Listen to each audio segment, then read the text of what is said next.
आ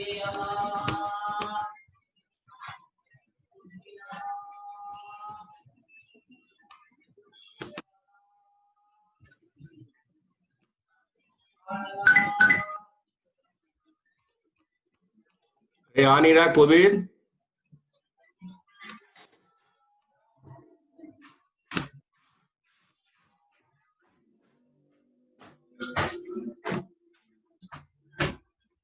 क्या आ नहीं रहा चीज में, क्या नहीं आ हो गया ऑन तो हो गया। गाड़ी में करना है, रिकॉर्ड हो रहा था अभी तक तो। बंद कर दो। Good morning to all of you. Class शुरू करते हैं। देखिए हमने कल देखा था प्रबंधकीय लेखांकन विधि के कार्य या फंक्शंस ऑफ मैनेजमेंट अकाउंटिंग, जिसमें मैंने आपसे इतना बताया था केवल कि प्रबंध लेखांकन का विकास प्रबंधक को उसके कार्यों को करने में सहायता प्रदान करने के लिए हुआ है। its evolution is made to make the work easy for the management।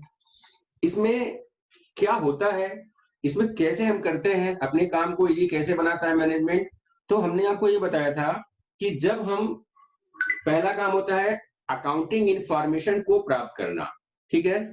जो अकाउंटिंग इंफॉर्मेशन मैनेजमेंट को प्राप्त होती हैं, उन प्रत्येक अकाउंटिंग इंफॉर्मेशन को नहीं, हर अकाउंटिंग इंफॉर्मेशन मैनेजमेंट के लिए अनिवार्य नहीं होती है, आवश्यक नहीं होती है, क्योंकि हर एक अकाउंटिंग स्टेटमेंट से मैनेजमेंट निर्णय नहीं ले पाता है। तो कुछ विशेष सूचनाएं ऐसी जो अकाउंट्स में होती हैं, वित्तीय लेखों में होती हैं, वित्तीय विवरणों में होती हैं, उनको अपने आवश्यकता के अनुसार मैनेजमेंट विश्लेषित करता है, अर्थात management analyse the information that is useful to him and interpret the provided information by the financial statements। तो ऐसा करने के पश्चात इन चीजों को, जो भी इंफॉर्मेशन मिलेंगी, उसको इंटरप्रेट करेगा, उसका एनालिसिस करेगा और इसे मैनेजमेंट के सामने रखा जाएगा। It is put in front of the management to decide, जिससे प्रबंधक नीति का निर्धारण कर सके, योजनाएं बना सके, प्लान कर सके और according to the problem, according to the need, management कार्यकुशलता को भी विस्तृत कर सके, विकसित कर सके। तो इस तरीके से प्रबंध लेखांकन के कार्यों को हम दो भाग में बांट सकते हैं। पहला मैंने लिखा है, आप देखिए, provide accounting information to management, प्रबंधकों को या प्रबंध को लेखांकन सूचनाओं को प्रदान करना। अब जो प्रबंध को लेखांकन सूचनाएं प्रदान की जाती हैं, उन लेखांकन सूचनाओं का प्रबंध कैसे उपयोग करेगा, कैसे कर सकता है इन सब कार्यों को। तो पहला इसमें है रिकॉर्डिंग ऑफ डेटा, या हिंदी है इसकी समंकों का अभिलेखन। किसी भी व्यवसायिक संस्था के उत्पादन, विक्रय, वित्त, रिसर्च, लेबर इत्यादि के बारे में प्रतिदिन अनेक लेन देन होते रहते हैं। अब इन लेन देनों को हम क्या करते हैं, कैसे लिखते हैं, इनको हम लिखते हैं, मतलब सीरियल वाइज लिखते हैं, डे वाइज लिखते हैं, उनको लिख दिया है। मतलब जितने लेन देन होते रहते हैं, प्रबंध लेखांकन के अंतर्गत इन सभी प्रकार के लेन देनों से संबंधित आधारभूत समंकों को इस प्रकार से अभिलेखित या रिकॉर्ड किया जाता है कि वे प्रबंधक के अपने कार्यों के निष्पादन में सहायता प्राप्त कर सकें। इस तरीके से हम क्या करते हैं, जितनी भी क्रियाएं संपादित की जाती हैं बाय द ऑर्गेनाइजेशन, चाहे उत्पादन की ऑर्गेनाइजेशन हो, मतलब मैन्युफैक्चरिंग ऑर्गेनाइजेशन हो, चाहे वो सर्विस ऑर्गेनाइजेशन हो, सेवा संगठन हो, तो उनमें जो क्रियाएं की जाएंगी उससे संबंधित प्रत्येक प्रकार के लेन देनों को लिखना शुरू किया जाता है। एक तरफ से लिखा जाएगा, ठीक, और लिखा ऐसे जाता है जिससे कि अन्य कार्यों के या प्रबंधक के कार्यों को संपादित करने में वो सूचनाएं सहायक हो सके। यदि किसी घटना जो कि संबंधित है उस संस्थान से, अगर उसका मूलभूत समंक उपलब्ध नहीं होगा, या जो मूल या ओरिजिनल डेटा उसके पास अगर नहीं होगा, तो इससे अनुमान के आधार पर भी अपलेखित किया जा सकता है, अर्थात उसको हम अनुमान लगा करके उसको अपनी जगह पे यहाँ पे डेटा में रिकॉर्ड करेंगे, जहां लिखते हैं उसको वहां लिख लिया जाएगा। ठीक, विशेषतः उस दशा में जब घटित घटनाओं का उचित मौद्रिक मूल्य ज्ञात न हो, तो ऐसी दशा में क्या करते हैं, क्योंकि मान लीजिए कोई ऐसा कार्य किया गया, ठीक है, संस्थान में हो रहा होगा जिसका उचित मौद्रिक मूल्य निर्धारित नहीं किया जा सकता है, तो उसके उचित मौद्रिक मूल्यों को निर्धारित करने के लिए अनुमान का प्रयोग किया जाएगा और उस अनुमान के आधार पर उस चीज के लिए, उस एक्टिविटी के लिए मूल्यों को रेखांकित कर दिया जाएगा, लिख दिया जाएगा उसको। ठीक, इन समंकों को इस प्रकार से अभिलेखित किया जाता है जिससे कि नवीनतम सूचना प्रबंधकों के समक्ष उपलब्ध होती रहे, समय समय पर जब भी वो डिमांड करते हैं तो उनको उपलब्ध होती रहे। इस तरह से व्यावसायिक घटनाओं के तत्काल अभिलेखन के लिए अनेक स्वचालित यंत्रों का प्रयोग किया जाता है जिसके थ्रू डेटा वहां पर रिकॉर्ड होता रहता है। तो ये हुआ कि रिकॉर्डिंग ऑफ डेटा, ठीक है ना, समंकों का अभिलेखन किया जाता है और उन समंकों को अभिलेखित करने के पश्चात नेक्स्ट स्टडी है, दूसरा है validating of data. Second point is validating of data. इसकी हिंदी है समंकों की वैधता निश्चित करना, कि जो समंक हमारे पास यहाँ रिकॉर्ड किए गए हैं वे समंक क्या वैध हैं अथवा नहीं है।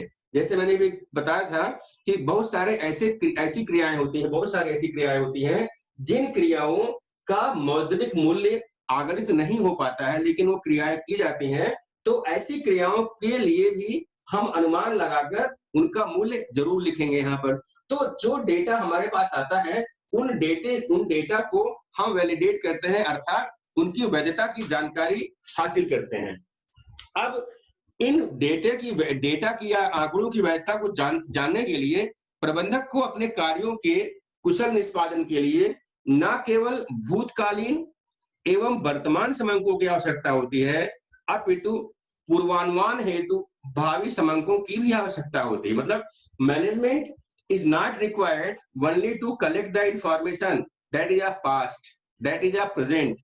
इनको पूर्वानुमान लगाने के लिए भी सूचनाओं की आवश्यकता पड़ती है। तो ऐसी अवस्था में इन समंकों के आधार पर कोई भी निर्णय लेने से पूर्व प्रबंधक इनकी शुद्धता के बारे में जांच करता है या उनके वैलिडिटी के बारे में जांच करता है, और जब ये उससे आश्वस्त हो जाता है तब जाके कुछ निर्णय लेता है, क्योंकि पूर्वानुमान एवं वास्तविक समंकों में कुछ ना कुछ अंतर होता है। Therefore, recorded data are validated by the management. ठीक है, तीसरा पॉइंट है analysis and interpretation of data. Third point is analysis and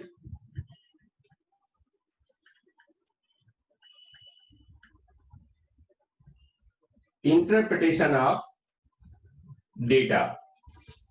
जो समंक रिकॉर्ड किए गए, समंकों के रिकॉर्ड करने के पश्चात डेटा की वैधता की जांच की गई और उसके पश्चात analysis and interpretation of data का कार्य किया जाता है, अर्थात उन आंकड़ों के का विश्लेषण किया जाता है और उसका निर्वचन किया जाता है। तो समंकों के अभिलेखन एवं समंकों की वैधता निश्चित करने के साथ साथ प्रबंधक प्रबंध लेखांकन उनका विश्लेषण करता है और उनका निर्वचन करता है, क्योंकि यदि इन समंकों को जिस रूप में वित्त विभाग ने या अकाउंटिंग डिपार्टमेंट में ने प्रदान किया होता है उसी रूप में प्रबंधकों के समक्ष प्रस्तुत किए जाएं तो इनसे कोई निष्कर्ष नहीं निकाला जा सकता है। जैसे मान लीजिए कि इनके पास हमने डेटा लिखा है, यहाँ लिख दिया हमने वेजेस और वेजेस का अमाउंट लिख दिया हमने 5000। ठीक, अब इस डेटा को वैलिडेट किया, सही है कि नहीं सही है। इन्होंने मान लिया यहाँ पे देखा कि हाँ 50 मजदूर लगे हुए थे, इनकी मजदूरी प्रतिदिन की 100 रुपया है, तो देखिए 5000 रुपये निकल के यहाँ आ गया, डेटा भी वैलिडेट हो गया। लेकिन अब तीसरा काम क्या है, मैनेजमेंट अकाउंटिंग का फंक्शन क्या है कि analysis and interpretation of data किया जाए। इसी 500 रुपए को हमने देखा वैलिडेट कर दिया। अब ये 5000 रुपए जो दिए गए, ये 5000 रुपए in the form of wages जो दिया गया, ये इसकी एनालिसिस की जाती है।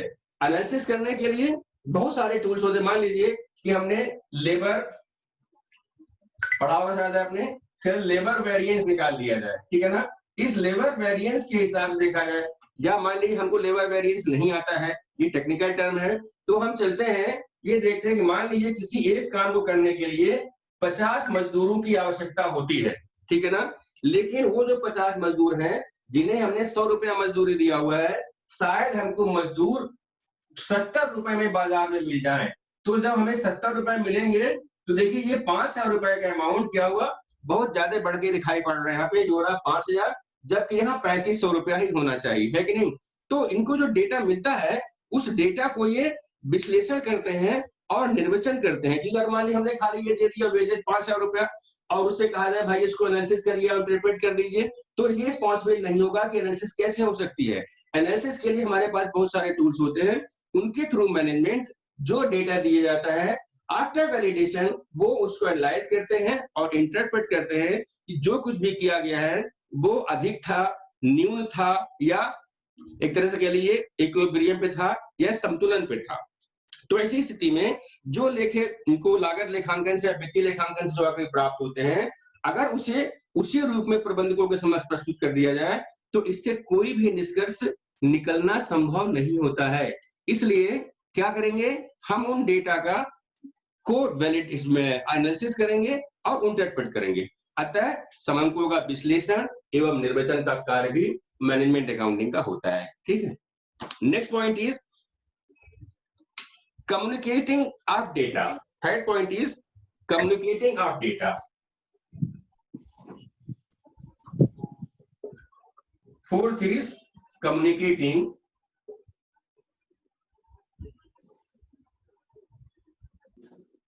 of data. अर्थात जो आंकड़े हैं उन आंकड़ों को संवाहित करना आवश्यक होता है in the form of numbers, in the form of integers, अर्थात संख्यात्मक रूप में सूचनाओं का संवहन करना आवश्यक होता है। कैसे? जब तक संकलित व निर्वाचित सूचनाओं को उन व्यक्तियों के पास प्रेषित नहीं किया जाएगा जो उनसे संबंधित हों, तो कोई भी परिणाम प्राप्त नहीं हो सकता है। भाई जिसको जो डेटा हमसे संबंधित, मान लीजिए मैं प्रोडक्शन मैनेजर हूं, तो प्रोडक्शन मैनेजर को वो डेटा मजदूरी वाला यहाँ पे आना चाहिए ना। अगर मान लीजिए प्रोडक्शन मैनेजर के पास नहीं गया वो चला गया ऑफिस वालों के पास या ऑफिस मैनेजमेंट वालों के पास वो डेटा जाता है, तो उससे कोई निष्कर्ष निकालना संभव नहीं होगा। इसलिए उन व्यक्तियों को जब तक उन डेटा को प्रेषित नहीं किया जाएगा जो उनसे संबंधित होंगे, तो कोई भी निर्णय यहाँ पर निकालना संभव नहीं होगा, कोई परिणाम प्राप्त नहीं हो सकता है।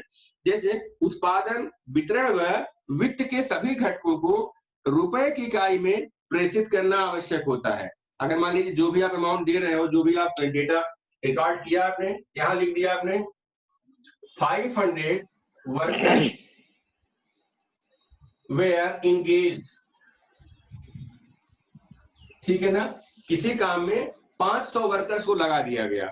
यहाँ पर ये 500 वर्कर्स के लिए को एंगेज किया गया, बट ये 500 वर्कर्स का जो अमाउंट दिया जाएगा, जो उनकी वेजेज होगी या जो लेबर एक्सपेंसेस होगा, उसके बारे में यहाँ प्रश्न में उस स्टेटमेंट में कुछ भी नहीं दिया हुआ है। तो ऐसी अवस्था में जिस भी विभाग से संबंधित होगा, अगर आपने ये स्टेटमेंट लिख के भेज दिया इतना सा, तो क्या वहां पर कोई निर्णय कोई निकाल सकता है? कुछ जान सकता है कि कितना दिया गया, क्यों दिया गया, कब दिया गया, कितने घंटे काम चला वहां पर? इसके बारे में कोई जानकारी प्राप्त नहीं होगी। अतः जो भी सूचनाएं दी जानी चाहिए किसी भी घटक के बारे में, वो संख्यात्मक रूप में आवश्यक रूप से दी जानी चाहिए। यहाँ देखिए संख्या तो दी हुई है 500 वर्कर्स की, लेकिन ये नहीं दिया हुआ कि एक आदमी की 1 घंटे की या 12 घंटे की या शिफ्ट की मजदूरी कितनी है। It is not given here. Therefore जितने भी आंकड़े दिए जाएं वो कम्युनिकेट किए जाएं। This communication must be done to the persons who are responsible for it, the person who are going to use this data, ठीक है। इस तरीके से पांचवा, अब दूसरे इतना पॉइंट यहाँ हो गया कि अकाउंटिंग इंफॉर्मेशन को प्रोवाइड किया जाना चाहिए। अब देखिए इसी के साथ मैंने कहा था, कल ही बताया था कि दूसरा पॉइंट होता है कि प्रबंधकीय क्रियाओं के प्रभावशाली निष्पादन में योगदान करना। टू प्रोवाइड हेल्प, दूसरा वर्ग इसका है to provide help to provide help in effective performance of management activities.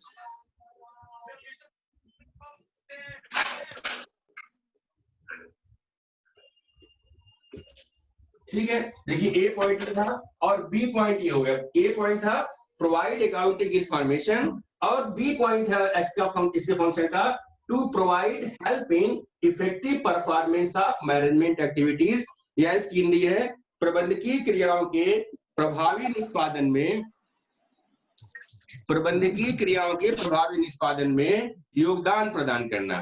तो प्रबंध लेखांकन का जो मुख्य काम है वो प्रबंधक की सहायता करना होता है, जिससे कि वे अपने आवाज नहीं आ रही। प्रबंधकीय लेखा विधि प्रबंधकीय क्रियाओं के सफल व प्रभावी निष्पादन में कौन कौन सी सहायता प्रदान कर सकता है, उस सहायता के बारे में देखिए आप। अब पहला क्या है, to help in planning. B में पहला काम क्या होगा, टू हेल्प इन प्लानिंग।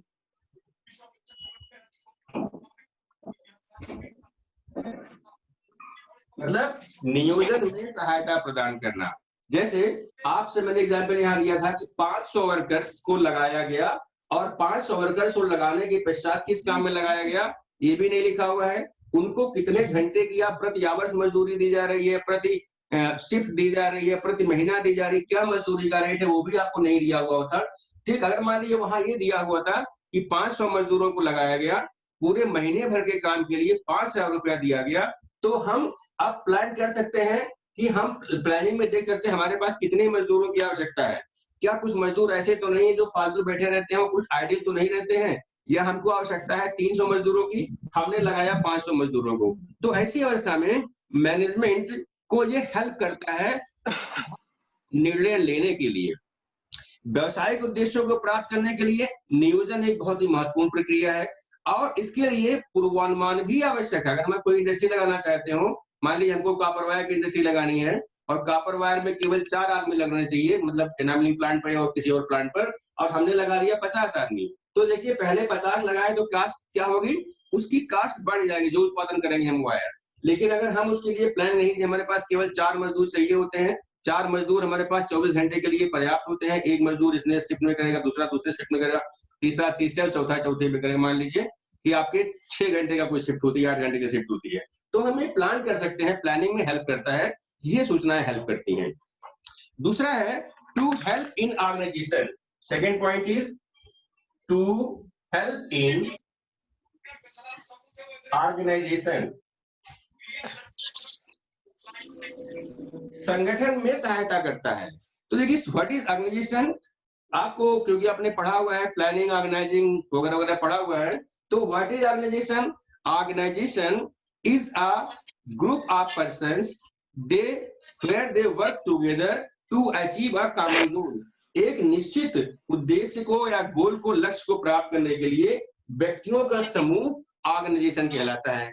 अब संगठन में क्या हेल्प करेगा, संगठन का अर्थ बता दिया मैंने कि योजनाओं के सफल क्रियान्वयन के लिए संस्था के विभिन्न व्यक्तियों एवं साधनों के बीच समन्वय स्थापित करना, जिसमें अधिकारों का विभाजन है, दायित्वों का भारारोपण है, ये सब काम वहां पर करना पड़ता है। तो जब हम प्रबंध लेखांकन की विनियोजित पूंजी पर प्रत्याय दर की तकनीकी द्वारा किसी विभाग की अथवा संपूर्ण संगठन की प्रभावशीलता व साध्यता के बारे में हम जांच कर सकते हैं।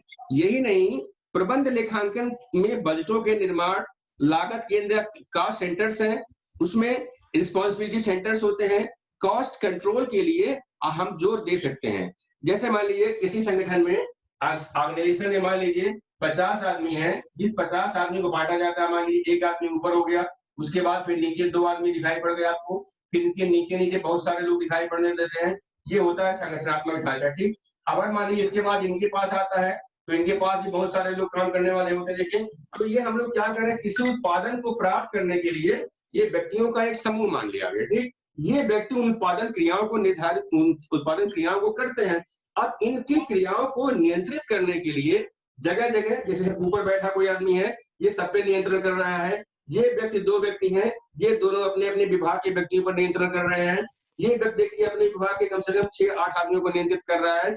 तो यहाँ पर कॉस्ट सेंटर्स, रिस्पॉन्सिबिलिटी सेंटर्स वगैरह वगैरह निर्धारित किए जाते हैं। तो इनमें समन्वय स्थापित करने के लिए इन व्यक्तियों में, जैसे ये आदमी कुछ कहना चाहे इनसे, तो किससे कहेगा, ये आदमी यहाँ कोई समस्या है, ये समस्या अपने ऊपर पहुंचाएगा, ये समस्या इसके ऊपर पहुंचाएगा और समस्या सबसे ऊपर चली जाएगी, उसका निस्तारण संभव हो जाएगा। ठीक, तो ऑर्गेनाइजेशनल एक्टिविटीज में सुधार लाने के लिए है ना, ये सहायता करता है।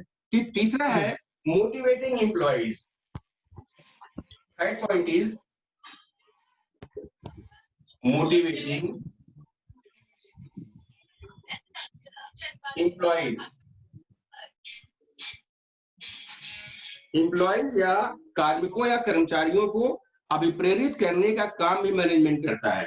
अब अभिप्रेरण की बहुत सारी तकनीकें होती हैं, जैसे कभी हम इंसेंटिव्स देते हैं, अर्थात मॉनेटरी इंसेंटिव देकर लोगों को, कई बार हम लोग उनको अपने साथ जोड़ के या उनको अपने साथ बिठा के, बहुत सारे तरीके होते हैं इंसेंटिव देने के, बहुत सारे तरीके होते हैं लोगों को मोटिवेट करने के।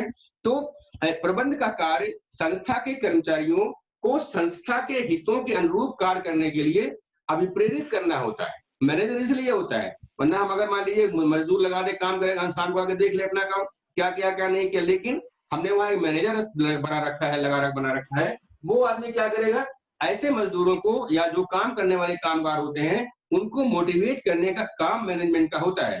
तो प्रबंध लेखांकन इस कार्य में प्रबंधकों की सहायता करता है। कर्मचारियों के लिए हम क्या करते हैं, लक्ष्य निर्धारित कर देते हैं। लक्ष्य मतलब गोल निर्धारित कर देते हैं। जैसे मैं आपसे बार बार एग्जाम्पल देता हूं कि हमने एक मजदूर लगाया, एक वर्कर लगाया, और हमने उससे दिन में कहा भाई आप कम से कम 700 ईंट लगाओगे, 700 ईंट की दीवार जरूर बना दोगे, इससे कम की दीवार बनाओगे तो भैया ठीक नहीं रहेगा। तो क्या करेगा, हमारे पास जो मैनेजर्स हैं उन लक्ष्यों को प्राप्त करने के लिए काम करते रहते होंगे। अगर ये 700 ईंट्स ब्रिक्स लगा दिया तो हमें मान लें कि हमारा जो स्टैंडर्ड बनाया था वो यहाँ पे फुलफिल हो गया। अगर मान लें किसी कारणवश ये 700 ईंट नहीं लगा पाया तो हम उसको पूछेंगे अपने मैनेजर से या वो लोगों से पूछा क्यों ऐसा काम क्यों नहीं कर पाया, 700 ईंट तो लगानी थी आपको, बताएगा प्रॉब्लम्स, आप बीमार हो गए या मुझे खांसी आ रही, मुझे क्या हो गया, तो हम उसको फिर कहेंगे ना कुछ व्यवस्था करेंगे। तो मोटिवेट करने के लिए एम्प्लॉइज को भी मैनेजमेंट अकाउंटिंग काम करता है, और ये थ्रू डेटा किया जाता है। ऐसा नहीं मतलब किसी ने कह दिया था वो काम नहीं करता हम जाके जूते मार दें उसको, ऐसा नहीं। हम जाएंगे, उससे पूछेंगे, बातचीत करेंगे, कारण क्या है, 700 ईंट लगाता है, कोई सामान्य आदमी लगा देता है और आप लगा दिए, आज केवल लगाया आपने 300 या 400 ईंट आपने लगाई, तो ये क्यों ऐसा हो गया, बात करेंगे। कोई होता आदमी अशक्त हो गया हो, बीमार हो गया, कुछ भी हो सकता है। तो हम यहाँ पर कर्मचारियों को अभिप्रेरित करने का काम करते हैं। कर्मचारियों के लिए लक्ष्य निर्धारित कर दिए जाते हैं। इन लक्ष्यों को प्राप्त करने के लिए वो स्वयं अभिप्रेरित महसूस करते हैं। अगर अच्छा वर्कर है तो सारे के सारे वर्कर अपने आप प्रेरित नहीं होते हैं। आप घर में काम करा के अंदाजा लगा सकते हो किस तरह से लोग प्रेरणा देते हैं। एक मजदूर लगाइए सुबह से शाम तक का, झाड़ू लगाने के लिए, घर में सफाई करने के लिए, केवल वो शाम तक पूरा काम नहीं कर पाता। आप इसको देख सकते हो इस चीज को। तो अभिप्रेरित करने के लिए बहुत सारे तरीके होते हैं। तो हम कर्मचारियों को इस तरीके से अभिप्रेरित करते हैं, और जब हमारे कर्मचारी या लोग अभिप्रेरित होंगे संगठन के, तो उनमें कार्यों को निष्पादन को बढ़ाने में, उनमें सुधार करने के लिए बहुत सारी प्रेरणाएं प्रदान की जाती हैं। वो प्रेरणाएं इंसेंटिव्स कहलाती हैं। इंसेंटिव कई तरह का हो सकता है, मॉनेटरी हो सकता है और नॉन मॉनेटरी भी हो सकता है। ठीक, इसको हम कहीं और पढ़ेंगे आगे, मैनेजमेंट में पढ़ चुके होंगे। ठीक, इस तरीके से मोटिवेटिंग एम्प्लॉइज का भी, एम्प्लॉइज को मोटिवेट करने का काम भी मैनेजमेंट अकाउंटिंग का है। नेक्स्ट है helpful in coordinating. Helpful in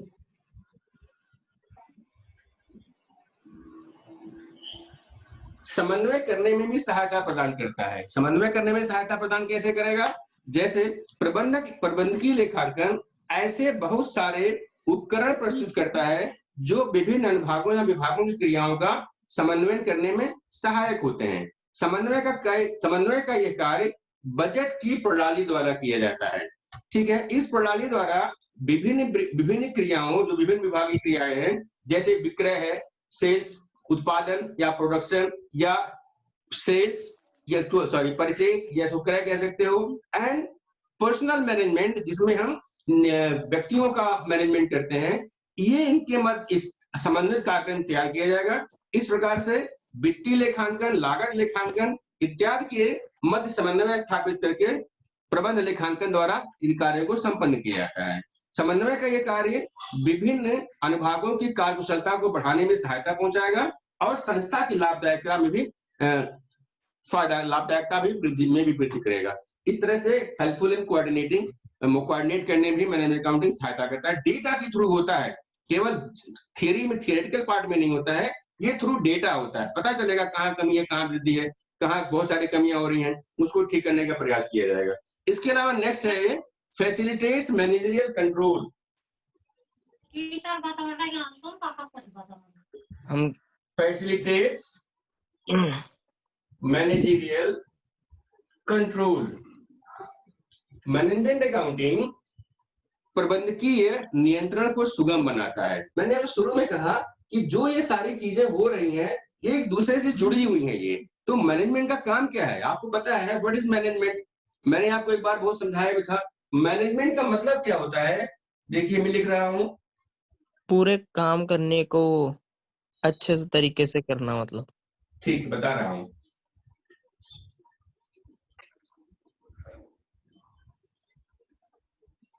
ये मैंने लिख दिया, ठीक है ना।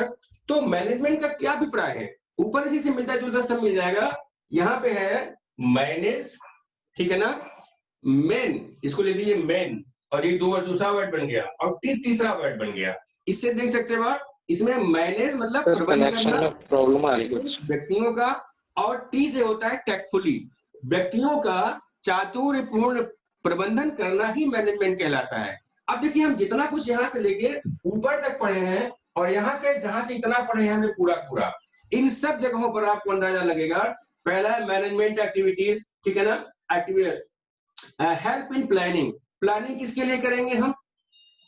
प्लानिंग हम करते हैं उनके लिए जो हमारे पास उत्पादन के साधन होते हैं, जितने उत्पादन साधन उनको हम इकट्ठा करने के लिए, उनको ढंग से काम कराने करते हैं। तो इतने कार्यों को करने के लिए मैनेजमेंट कंट्रोल स्थापित करना पड़ता है, और ये management control through this activity management tactfully के थ्रू हम इस काम को कर सकते हैं। तो these are the works that is done by the management accounting, means the functions of management accounting is lies in all these lines। इसको इतना तैयार करिए, ठीक है ना। बहुत सारे और पॉइंट्स हो सकते हैं, जैसे helpful in making decisions, next हो सकता है हेल्पफुल इन कम्युनिकेटिंग, बहुत सारे पॉइंट्स हो सकते हैं, हेल्पफुल इन टैक्स एडमिनिस्ट्रेशन।